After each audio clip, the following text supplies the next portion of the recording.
नमस्कार दोस्तों, मेरे YouTube चैनल पे मैं आप सभी का स्वागत करती हूँ। आज मैं आप सभी को रावण के 10 सिर की कथा सुनाने जा रही हूँ। आज मैं आप सभी को रावण के 10 सिर का रहस्य बताऊंगी।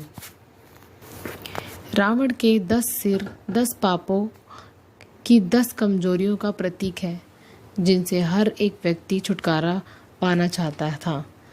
इसमें काम, क्रोध, लोभ, मोह, द्वेष, घृणा, पक्षपात, अहंकार, व्यभिचार और धोखा शामिल है।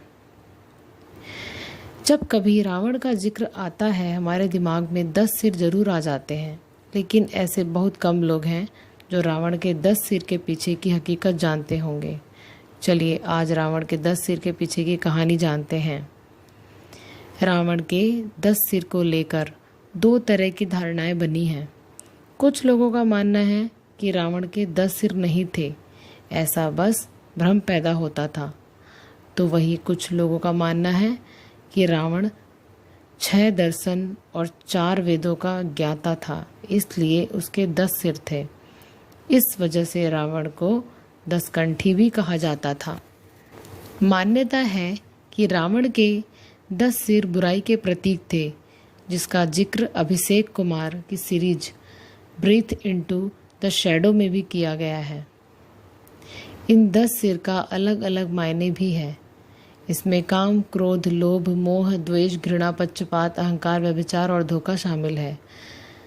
पौराणिक कथाओं में भी यह कहा जाता है कि रावण भगवान शिव का सबसे बड़ा भक्त था, इसलिए रावण ने शिव भगवान को खुश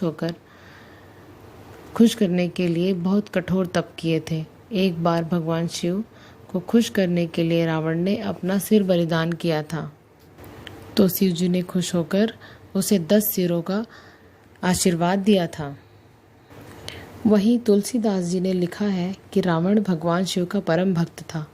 कई सालों तक जब भगवान शंकर उसके सामने प्रकट नहीं हुए, तो उसने निराश और दुखी होकर अपना सिर काटकर शिव के चरणों में रख दिया, लेकिन उसके धड़ में फिर से सिर लग जाता है। ऐसा वो 10 बार करता है और 10 बार उसके धड़ में सिर लग जाता है। अपने साथ हो रही इस घटना से खुद रावण भी हैरान होता है, लेकिन उसकी इस बात शिव शंकर खुश होते हैं और उसके सामने प्रकट होते हैं और कहते हैं कि वो अलग योनि से जन्मा है और इसलिए उसका साथ ऐसा हो रहा है। आज से तुम दशानन यानी 10 मुख वाले कहलाओगे। तुम्हारा अंत तभी होगा जब कोई तुम्हारे नाभि पर प्रहार करेगा। भगवान शिव के इस वरदान को पाकर तो रावण के पैर आसमान में रहने लगे थे। उसने सोच लिया था कि उसका अंत अब कभी नहीं होगा। युद्ध भूमि में जब प्रभु राम उस पर तीर चला रहे थे, तो वो 10 मुख से घमंड के साथ अट्टहास कर रहा था। तब रावण के भाई विभीषण ने आकर प्रभु राम को उसके नाभि पर तीर चलाने का इशारा किया था और इसके बाद उसका अंत हुआ था। इसलिए कहा जाता है कि घर का बेदी लंका ढाए।